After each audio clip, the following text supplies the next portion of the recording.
Hello everyone, I am Deepika, working as an assistant professor in RPIIT Technical and Medical Campus, Bastana, Kanna.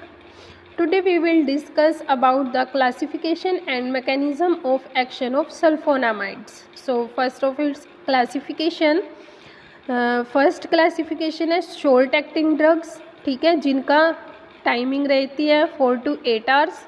Drug है हमारी sulfadiazine. Intermediate acting drugs timing रहती है जिनकी 8 to 12 hours जो action show करती है, 8 to 12 hours अपना action देती है. एंड ड्रग है इसकी सल्फामिथोक्साजोल. लॉन्ग एक्टिंग जो अप्रोक्स 7 डेज तक काम करती हैं, like sulfadoxine, sulfamethopyrazine. Special purpose के लिए जो हम यूज़ करते हैं sulfacetamide sodium, silver, sulfadiazine, sulfasalazine and mafenide. Orally absorbable जो शॉर्ट एक्टिंग रहेगी 4 to 8 hours, sulfadiazine, sulfacytine, sulfamethizole and sulfisoxazole. Intermediate acting जो कि 8 to 12 आवर्स है, ठीक है, उसमें है sulfamethoxazole and sulfamoxole. Long acting जो कि अप्रोक्सीमेट 7 डेज तक वर्क करती हैं, सल्फाडोक्सिम एंड सल्फामिथोपायराजीन.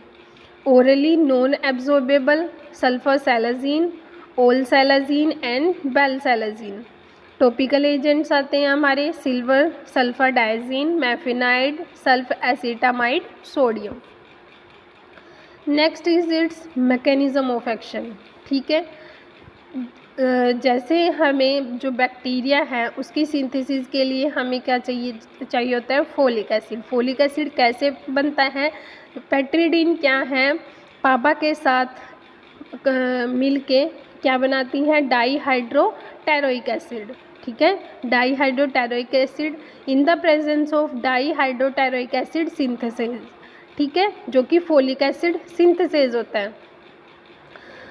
देन जो डाईहाइड्रोटेरोइक एसिड है वो ग्लूटामेट की प्रेजेंस में डाईहाइड्रोफोलिक एसिड में कन्वर्ट होता है.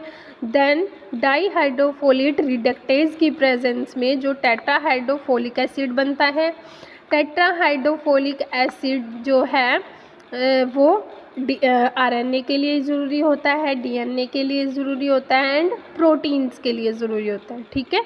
एंड फिर इसकी डाईहाइड्रोफोलेट रिडक्टेज जो मैमेलियंस में, तो वो भी क्या होते हैं, टेट्राहाइड्रोफोलिक एसिड में कन्वर्ट होते हैं, ठीक है. जो हमारे सल्फोनामाइड्स हैं वो क्या करेंगे, पाबा को टेरिडीन के साथ कंबाइन होने से रोकेंगे, वहाँ पे वो अपना इनहिबिट रिएक्शन देंगे. तो जैसे ही वो अपना इनहिबिट रिएक्शन देंगे, जो पाबा है वो टेरिडीन के साथ मिलके एक फॉल्स कंपाउंड बनाता है, क्योंकि फॉल्स कंपाउंड बनेगा तो फोलिक एसिड की सिंथेसिस नहीं होगी. तो इसीलिए यहाँ पे इसका क्या आता है, एक इनहिबिटरी एक्शन आता है. तो इसी को हम बोलेंगे mechanism of action of sulfonamides. जो सल्फोनामाइड्स क्या करते हैं, inhibit the action of PABA with pteridine for the formation of folic acid. And folic acid नहीं बनेगा तो सेल वॉल नहीं बनेगी एंड जो हमारा बैक्टीरिया है वो डेथ हो जाएगी उसकी, ठीक है. mechanism of action, folic acid is very essential for the growth of bacteria as it is crucial for nucleic acid synthesis. Many bacterial synthesize their own folic acid from PABA. Sulfonamides are structurally analog of PABA and enter the sequence in place of PABA. PABA की जगह वो enter कर देंगे. And sulfonamides compete for enzyme dihydroteroic acid synthesis to create a non functional analogue of folic acid, ठीक है. Non functional analogue बनाएंगे जिसका कोई फंक्शन नहीं होगा एंड जिससे फोलिक एसिड की ग्रोथ नहीं होगी. This is no use to bacteria, hence growth ceases and bacteriostatic action आ जाता है सल्फोनामाइड्स का. Thank you, have a nice day.